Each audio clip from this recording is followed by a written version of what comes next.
장삼이사 유감. 오늘은 총선 이야기를 안 할 수가 없죠. 총선이 끝난 지가 얼마 안 됐고, 그리고 이거에 대한 어떤 결과를 가지고 여당이든 야당이든 이러고저러고 말들이 많습니다. 일반적인 그 언론의 중평은 여당의 참패라고 하는데, 그 새누리당의 참패라고 하죠. 근데 제1당을 빼앗겼다, 뭐 이런 얘기입니다. 근데 저는 그렇게 생각지 않습니다. 참패는 아니고요. 지금까지의 그 새누리당이 했던 행태를 보면요, 이 선전이에요, 선전. 무지하게 잘 싸운 겁니다. 그리고도 100석이 넘고요. 그리고 그 탈당파들이 있죠. 자기네들의 내부 권력 암투에 의해서 밀려났다가 그러니까 좀 이상하다. 밀려났다가 무소속으로 나와서 거저먹기로 당선이 된 분들이 있어요. 새누리당에서. 근데 이런 그 무소속 분들이 그 야당 갈까요? 그쪽 안 갈 겁니다. 결국은 다 복당할 텐데. 그럼 도로 일당이에요. 잘 싸운 거죠. 어떻게 보면. 지금 경제 상황을 보세요. 젊은 친구들이 얼마나 놉니까? 그게 지금 그 지경이고, 가계부채가 지금 그 지경인데도 불구하고 새누리당한테 그렇게 많은 의석수를 줬다는 건 새누리당이 저력이 있는 겁니다. 저력이 있어요. 제가 보기에는 함부로 참패다 이렇게 말할 수 있는 그런 상황은 좀 아닌 것 같아요. 제 생각은 그렇습니다. 자, 그러면 이제 이번에 이 결과를 어떻게 받아들일 거냐? 누가? 이제 야당은 뭐 지금 이제 뭐 박수 치느라고 정신이 없어요. 뭐 그 표정 관리가 안 되는 그런 구조입니다. 그러니까 야당 얘기는 할 필요가 없죠. 여당을 한번 생각을 해보자고요. 여당에서 일단 그 박근혜 대통령에 대한 이야기가 많이 있더라고요. 물론 조롱입니다. 댓글이라는 게 저 같은 장사미사가 외부에다 말할 수 있는 유일한 수단이 인터넷이에요. 근데 인터넷에 자기 생각을 그 이야기라는 게 무슨 장문에 무슨 그 글을 적어 올릴 수도 없는 거고, 그렇다고 무슨 논문을 뭐 작성할 만큼의 수준 있는 사람들도 아니고, 그러니까 짧게 자기의 생각과 심정을 적는 게 이제 댓글이거든요. 전 그게 가장 순수하다고 봐요. 물론 거칠고 예의 없고 뭐 수준 낮고 좀 그런 건 있고요. 또 그 중에는 마치 고도의 훈련을 받은 듯한 그런 그 전문성이 보이는 댓글도 보여요. 그리고 의도적인 그런 댓글들. 그래서 뭐 어느 기관에서 뭐 특정적으로 댓글 부대를 운영하네 안 해네 소리가 나오는 이유가 이제 뭐 그런 것 같은데, 그게 뭐 사실이냐 아니냐 알고 싶지 않습니다. 아무튼 재밌고 톡 튀는 듯한 그런 댓글들이 그냥 재밌고 웃고 웃는 게 이제 저희들 장사미사의 이야기죠. 그래서 여기 댓글을 보면 박근혜 대통령이 도대체 이 결과를 어떻게 받아들일 것이냐. 지금 손이 아플 거랍니다. 박근혜 대통령의 손이 아플 거랍니다. 이게 무슨 뜻일까? 좀 아시는 분 아시죠? 필리버스터가 진행됐을 때 책상을 두드리면서 참 답답하다, 뭐 이런 얘기를 했다고 그러죠. 책상을 두드리는 손, 그 손을 얘기하는 겁니다. 필리버스터에서 손을 이렇게 땅땅 두드렸는데 지금은 땅땅 두드리는 정도가 아니라 책상을 패고 있을 거란 그런 얘기죠. 그러다 보니 손이 얼마나 아프겠냐, 뭐 이런 댓글입니다. 이 댓글로 끝났을 리가 없죠. 그 다음 댓글이 뭐라고 적혀 있냐면, 손이 걱정되는 게 아니라 책상이 걱정이 된다. 죄 없는 책상은 무슨 죄냐. 그러니까 박근혜 대통령의 손이 뭐 어떻게 되든 건 관심 없고 책상이 불쌍해 죽겠다, 뭐 이런 얘기고요. 세 번째는 책상을 도끼로 패고 있는 중. 그 화풀이를 그렇게 하고 있다는 그런 얘기죠. 재밌잖아요. 어쨌든 간에요. 이것이 어찌됐든 간에, 그렇다고 무슨 뭐 개인, 옛날에 무슨 뭐 박근혜 대통령하고 정모 씨의 무슨 그 지저분한 그런 그 유언비어 같은 얘기가 아니고, 정치적으로 비아냥거리고 비꼬고 자신의 의견들을 얘기하는 거는 참 재밌는 겁니다. 그래서 이런 거는 괜찮은 것 같아요. 재밌었어요. 그래서 책상을 좀 도끼로 패고 있는 중이랍니다. 그리고 이제 또 하나의 그 댓글이 재밌는 게, 박근혜 대통령은 아마 진실한 국민을 찾기 시작할 것임, 이렇게 돼 있어요. 이게 무슨 얘기냐면, 자신이 뭐 패배했다고 이제 일반적으로 저는 개인적으로 패배라고 생각하지 않습니다만은, 일반적으로 원하는 의원 수를 채우지 못했으니까 패배다. 그렇다면 이제 패배를 기준으로 얘기하는 건데, 진실한 사람을 뽑아달라고 그렇게 외쳤음에도 불구하고 진실한 사람들이 꽤 몇 명이 낙선을 했죠. 그러면 박근혜 대통령은 국민이 진실하지 않다고 본다는 겁니다. 그래서 진실한 국민을 아마 찾고 있을 거라는 그런 이야기인데 좀 이것도 참 재미있는 것 같아요. 근데 이 댓글을 또 그대로 넘어갈 사람이 없죠. 그 다음에 또 댓글이 붙었는데 진실한 국민을 찾기 위해서 7시간 동안 우주의 길을 모으려고 노력하는 중임. 중동으로 가서 이런 뜻이에요. 그러니까 이제 그동안 박근혜 대통령의 어법이 좀 독특하죠. 독특하다 못해 조금 기이하다는 느낌을 좀 받는데 그분이 했던 얘기 다 나온 겁니다. 진실한 사람, 그 다음에 우주의 기, 노력, 7시간, 이거는 7시간은 박근혜 대통령을 영원히 발목을 잡는 그런 숫자가 돼버렸어요. 아무튼 그런 거, 중동으로 가라, 이런 얘기들. 이것들이 다 한꺼번에 집합된 게 바로 이 얘기죠. 진실한 국민을 찾기 위해서 7시간 동안 우주의 길을 모으려고 노력하는 중임. 중동으로 가서. 이런 뜻이에요. 이 노력이라는 것이 이제 젊은 친구들이 또 빈정거리는 거죠. 직장 없어 죽겠는데 노력하면 우주가 도와준다나 어쩐다나 이런 얘기를 했다는 거예요. 근데 그런 또 언론에서도 그런 거는 좀 걸렀어야 되는데 한나라의 대통령이 그런 소리를 하는 걸 좀 그대로 보도를 한다는 것도 좀 이상하지 않습니까? 아무튼 그래요. 아무튼 그래서 박근혜 대통령의 독특한 어법을 모은 결정체의 댓글이 바로 그겁니다. 진실한 국민을 찾기 위해서 7시간 동안 우주의 길을 모으느라고 노력하는 중입니다. 중동으로 가서 이런 얘기거든요. 자, 이렇게 됐고요. 또 하나의 댓글은 또 이런 게 또 있어요. 이제 박근혜 대통령이 이제 당선이 된 배경이 아버지의 전설이거든요. 아버지에 대한 향수로 당선이 됐다고 생각하는 사람들이 꽤 많습니다. 그런지 아닌지는 잘 모르겠지만. 그래서 아버지의 향수 때문에 뽑아줬더니 국민 위해서 땡깡을 부리다가 결국은 참패를 했다. 이런 얘기거든요. 이 땡깡이라는 단어를 쓰는 거 보니까 그 사람은 좀 나이가 있는 사람이에요. 혼자 고집을 부리고 어린애가 때를 쓰는 듯한 상대방이나 주위의 분위기를 파악하지 못하고 자기의 목적하는 바를 달성하기 위해서 길바닥에 주저앉아서 울어 제끼는 그런 땡깡 이런 식의 표현이거든요. 때를 부린다 이런 얘기인데 그렇게 부리다가 결국은 국민을 무시한 채 참패를 당했다 이런 얘기인데 그래서 나름대로 열심히 분석한 것 같지만 글쎄요. 그래서 저는 박근혜 대통령이 국민을 상대로 땡깡을 부렸다. 일부는 동의를 합니다. 근데 그렇다고 해서 이렇게 됐을까? 그럴 수도 있죠. 아닐 수도 있습니다. 저는 박근혜 대통령이 한 일 중에서 국정교과서는 마음에 안 듭니다. 예, 그건 진짜 마음에 안 들어요. 도대체 정치 현안도 아니고 아무것도 아닌 것 같고 괜히 고집을 부려가지고 국민들하고 등만 돌렸어요. 저 같은 사람이 좀 안 좋게 생각하거든요. 그래서 그런 건 제가 볼 땐 큰 실수라고 생각해요. 국정 안 해도 검정으로도 얼마든지 잡을 수 있어요. 자기 아버지에 대한 평가라든가 아니면 역사에 대한 어떤 올바른 인식이라든가 좋다 이거죠. 꼭 국정해야 되냐? 그건 아니거든요. 근데 그거에다가 고집을 부려가지고 쓸데없는 데에 승부를 거는 바람에 여고생이 혼자 나와가지고 1인 시위를 하는 정도 지경이 돼도 그냥 눈 딱 감고 밀어붙이고 예선도 어디서 딴 데서 끌어써가지고 그렇게 해서 진행을 하고, 지금 누가 집필한지도 휘휘하고, 그런 비겁한 짓을 하니까, 이건 짓입니다, 이건 분명히. 저 같은 사람도 좀 안 좋게 생각하는 거거든요. 그런 거는 좀 안 좋은데, 나머지는 글쎄요, 국민을 상대로 이렇게 때를 부린 게 있나요? 잘 모르겠습니다. 그리고 이제 정치 건물들이 많이 낙선을 했다는 그런 얘기가 나오는데, 정치 건물의 기준이 뭐죠? 난 정치 건물이라는 표현을 쓴 거에 대해서 우영 코웃음이 났어요. 낙선한 사람 몇몇 사람 다 그렇다는 건 아니고요. 그 중에 정치 건물도 있죠. 근데 몇몇 사람들을 빼놓고는 전부 다 정치 건물이라고 할 수 있는 사람들이 있냐 이거죠. 정치 건물의 기준이 뭐죠? 빤빤한 얼굴입니까? 아니면 정치 거머리처럼 들러붙어 가지고 국민의 세금을 파먹었던 사람들이 정치 건물이에요? 아주 오랜 기간 동안?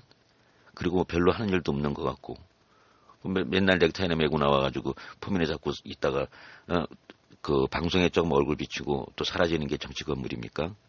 전 정치 건물이라고 생각한 적 없어요. 그런 사람들. 그 사람들 당연히 떨어져야 될 사람들이 떨어진 겁니다. 그들의 그 거짓에 대해서 국민들이 얼굴에다 대고 딱 침을 뱉은 거라고 저는 생각을 해요. 떨어질 사람이 떨어졌어요. 정치 건물은 무슨. 그 중에는 진작 떨어졌을 때 사람들이 지금 이제서야 정리가 된 사람들도 있습니다. 그래서 정치 건물 어쩌고 저쩌고 뭐 대선 후보, 대선 꿈도 안, 국민들이 대선감이라고 보지도 않는 사람들이에요. 그래서 정치 건물이 뭐 낙선을 했다는 그런 평에 대해서는 그냥 웃고 맙니다. 또 하나는 그 미운 정치인들이 당선이 됐어요. 뭐 개개인으로 다 호불호가 갈려지죠. 어떤 사람은 좋고 어떤 사람은 싫고 그러는 겁니다.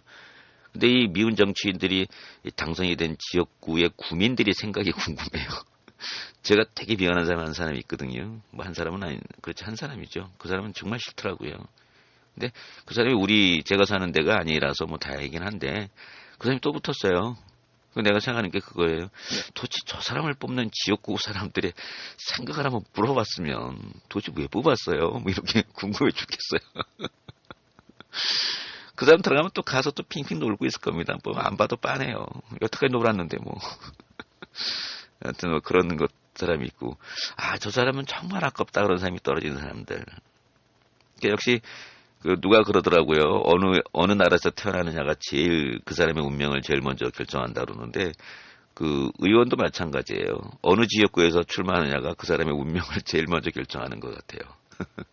자기들 텃밭에서 아주 쉽게 그냥 발가락 까딱까딱 하면서 앉아 있어도 당선을 시켜줄 수 있는 그런 정도의 아주 안전판 같은 그런 지역구에서 나온다면야 뭐 천년만년 해먹을 수 있죠. 자기 자식한테도 물려줄 수도 있어요. 요즘 물려주는 지역구도 있다면서요. 자, 그리고 또 하나 또 생각해 볼 부분이 있죠. 투표율입니다. 투표율이 60%를 못 넘었죠. 그래도 19대보다는 좀 높았다고 하네요. 더 중요한 건 젊은이들의 그 투표율이 조금 증가했어요. 한 4%, 5% 정도 증가했다고 그래요. 20대가. 그것도 다행이죠. 20대 정말, 우리나라 20대 정말 20대로서의 그 의무감조차도 없는 그런 20대라서 그래도 이렇게 올라간 게 기특하긴 해요. 한 56% 정도 됐는 것 같아요. 얼뜻 봤는데. 아주 기특해졌어요. 옛날에는 그냥 뭐 게임이나 하고 여자애들 궁둥이나 쫓아다니는 정도밖에 안 됐을 텐데. 그런데 말입니다.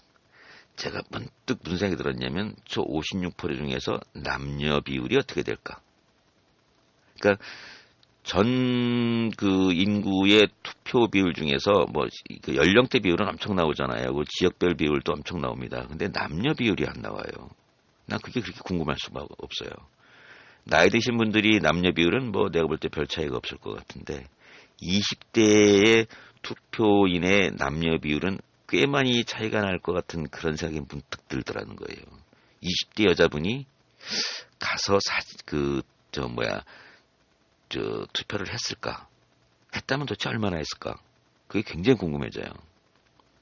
다음에는 이 투표율에 남녀 비율을 꼭 좀 밝혀줬으면 하는 그런 생각이 듭니다. 그게 되게 궁금했어요. 그리고 또 하나 특징이 이제 비례대표가 경쟁이 과열됐어요. 비례대표를 수백 명이 신청했다면서요. 그랬다고 그러더라고요.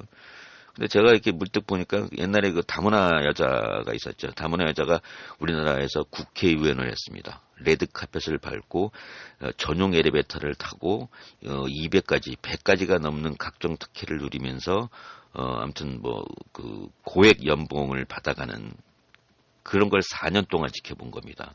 거기에 용기를 얻은 분들이 꽤 많은 것 같아요. 왜 나라고 못하냐? 내가 도대체 저 여자보다 못한 게 뭔데? 내가 학력이 딸려, 뭐가 딸려? 그래가지고 신청하셨는지 모르겠지만 엄청난 그 경쟁을 보였다고 그러네요. 이번 비례대표가. 근데 이게 나쁜 거냐? 아니요, 좋은 겁니다. 저는 비례대표 숫자가 늘어나야 된다고 보는 사람이거든요. 그래서 전문성이 좀 더 강조돼야 돼요. 그 정치꾼들이 필요한 게 아니라 전문가가 필요하다고 생각하는 사람이거든요. 그래서 전문가의 숫자가 증가하기 위해서는 비례대표의 비율이 분명히 높아져야 된다는데 찬성하는 사람입니다. 근데 이번 비례대표의 경쟁은 과열됐다고 그러더라고요. 그게 저는 한편으로 그 다문화 여자 이자스민이라는 분이 그 비례대표가 선정됐을 때 제가 깜짝 놀랐어요. 정말 깜짝 놀랐습니다. 그러면서 제가 그때 뭐라고 생각했냐면 결국 이 사건은 깨진 유리창 효과를 일으킬 것이다. 전 그렇게 생각했어요. 그랬더니 의외로 국민들이 거기에 대한 반감이 강해가지고 이제는 비례대표를 함부로 주지 말자. 비례대표가 무슨 떡 나눠주고 인심 쓰는 거냐. 그래가지고 비례대표에 대한 관심이 증가시켜버렸어요. 증가됐어요. 그래서 어떤 사람이 비례대표로 나왔나 눈을 부릅뜨고 쳐다보게 됐죠. 그래서 이번엔 비례대표에 대한 그 선정 과정이라든가 자질 문제에 국민들의 관심을 불러일으켰던 총선이 아닌가 이렇게 생각이 듭니다. 지금 뭐 솔직히 저는 개인적으로 어떤 몇 분이 좀 거슬려요. 비례대표. 특히 정말 죄송합니다. 개인적으로 감정 없습니다. 바둑 두시는 분이 들어가 있는데 이분이 당선이 됐는지 잘 모르겠어요. 이분이 바둑 두시는 분이 정치를 하신다. 글쎄요. 할 수 있죠. 바둑 두는 분이 정치를 못할 일은 없잖아요. 뭐 태권도 선수도 의원을 했고 탁구 선수도 의원을 했고 심지어는 배우도 했습니다. 배우도 했어요. 근데 뭐 못할 일은 없죠. 근데 제가 전직이 뭐냐를 묻고 있는 게 아니에요. 그분이 바둑을 했던 뭐 배우를 했던 뭐 무슨 탁구 선수를 했던 그 정치인이 되기 위해서 한 일은 뭐냐를 묻고 있는 겁니다. 내가 이 나라를 위해서 내가 정치를 해보고자 한다. 그래서 난 이러이러한 준비를 했었다라는 그 부분. 그 부분이 입증이 되지 않고 어느 날 갑자기 뭐 김영 뭐 이형 비례대표 한번 신청해봐. 이래서 들어오는 건 아니지 않습니까? 저는 그렇게 생각해요. 비례대표를 신청하시는 분 함부로 신청하지 맙시다. 자신한테 그런 자격이 있는지 스스로 한번 생각해 본 다음에 나서주세요. 짜증납니다. 제가 그분을 얘기하는 건 아니에요. 그분을 말고 다른 분들 모두 다 합니다. 그분이 들어와서 국회에서 바둑만 둘지 아니면 뭐 정말 정치적으로 무슨 역량을 보여줄지는 두고 보자고요. 그거 갖고 제가 뭐라 그러는 건 아니에요. 근데 그 앞전이 석연치가 않다는 거예요. 그러면 국민들이 고개가 갸웃해지는 거예요. 그런 비례대표는 조금 좀 설득력이 없지 않나. 뭐 이런 생각이 들어요. 그런 생각이 들고요. 만약에 국민들의 인지도를 따진다면 소녀시대를 앞세우세요. 그러면 전원 다 당선입니다. 전원 다 당선이에요. 뭐 그거 또 따질 거 뭐 있습니까? 그게 기준이 돼서는 안 된다는 겁니다. 제 생각은. 그러니까 다문화의 여자가 비례대표한 거에 대해서 너무 용기가 100배해서 나라고 못할 소냐 뭐 이렇게 해서 신청하신 분들이 많은데 자중하시기 바랍니다. 그리고 누가 됐던 그 바둑 두시는 분도 마찬가지입니다. 자신의 전문성을 국가를 위해서 좀 발휘해 주시기 바랍니다. 바둑 갖고 무슨 전문성이 국가를 위해서 발휘할지는 잘 모르겠는데 그 전에 뭐 다른 일 갖고 또 열심히 준비하신 게 있으셨겠죠. 그러니까 비례대표가 됐지. 비례대표 뭐 함부로 주는 거 아니잖아요. 그러니까는 자신이 준비한 전문성이 뭔지 내가 잘 모르겠지만 아무튼 그 전문성을 10분 발휘해서 좋은 의원 생활을 하시기 바랍니다. 뭐 국정교과서에서 뭐 찬성을 외쳤던 침을 튀겨가면서 찬성을 외쳤던 젊은 여자도 또 국회의원 비례대표가 됐죠. 뭐 의원으로 당선했는지 모르겠지만 그 여자분은 이제 그 국정교과서 정권만 바뀌어도 내가 볼 때는 그 없던 일이 될 것 같은데 그때는 뭘 갖고 침을 튀기실런지 모르겠네. 그분 비례대표 되셨나요? 잘 모르겠습니다. 아직 뭐 그런 까지는 뭐 세세하게 알 만큼 정치적으로 관심이 높은 사람은 아니다 보니까. 아무튼 잘들 아시기 바랍니다. 자신의 전문성이 뭔지를 충분히 알고 그거에 대해서 정말 국가를 위해서 열심히 일할 준비가 좀 되셨으면 좋겠고 함부로 비례대표 신청하지 않으셨으면 좋겠고 함부로 비례대표 마치 그 분배하듯이 나눠주지 않았으면 좋겠고 당에서 말입니다. 당에서 인심 쓰듯이 애따 너 하나 먹어라 이런 식으로는 안 했으면 좋겠습니다. 자 그리고 이제 뭐 마지막으로 한마디를 하면은 일본이 한국을 비아냥거리는 소리 중에서 제가 제일 기분 나빠하는 게 있어요. 조센징은 민도가 낮다. 그러니까 한국인은 민도가 낮다라는 표현을 많이 쓴다고 그래요. 제가 들은 얘기입니다. 그게 그렇게 창피할 수가 없어요. 제가 뭐 얼핏 들은 어떤 그 인터넷에서 본 이야기입니다만 중국하고 우리나라하고 한 30년 차이 나고요. 우리나라하고 일본하고 한 50년 정도 차이 납니다. 민도가 난답니다. 뭐가 기준인지 잘 모르겠는데 그게 그렇게 기분이 나빠요. 도대체 일본인보다 우리가 전체적인 국민들의 수준, 민도가 이제 전체 국민의 수준이거든요. 전체 국민의 수준이 그렇게 낮나? 그게 좀 기분이 많이 나빠요. 그래서 한국의 민도가 낮지 않다는 걸 보여줄 수 있는 그런 선거 결과가 있는 날이 오기를 바랍니다. 그 이유가 뭐냐면요. 저번에 뉴스타파인가요?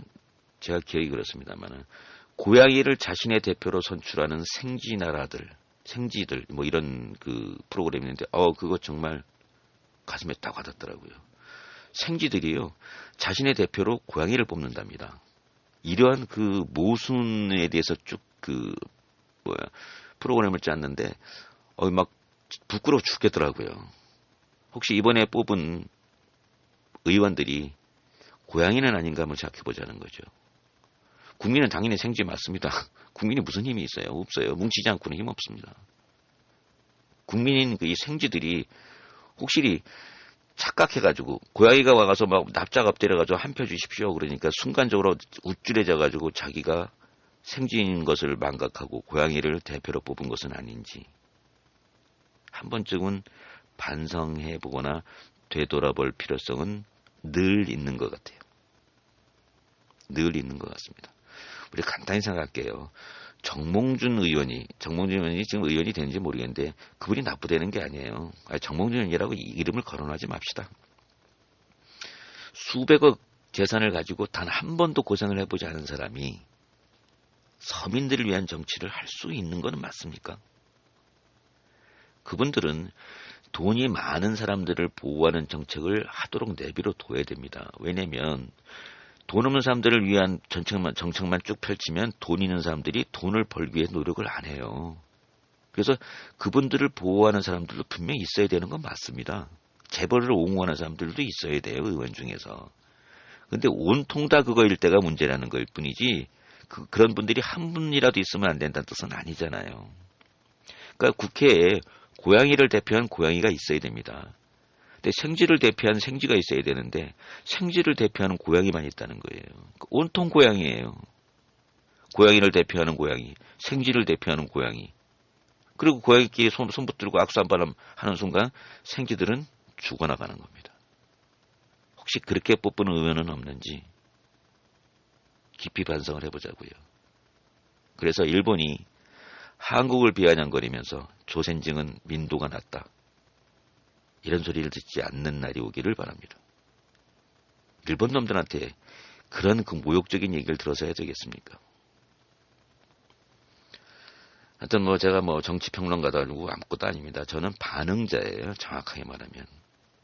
그러니까 힘 있는 사람들이 방구를 끼면 이 방구가 되게 꿀입니다. 아니면 되게 달콤합니다. 아무튼 어떤 식이든 간에 무슨 반응이 있어야 될 거 아니에요.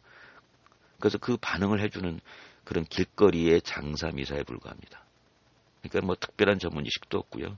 그냥 제가 보기에 그렇게 보였어요. 이번 총선이. 자, 오늘은 여기까지 하죠. 장사미사의 유감 여기까지 하겠습니다.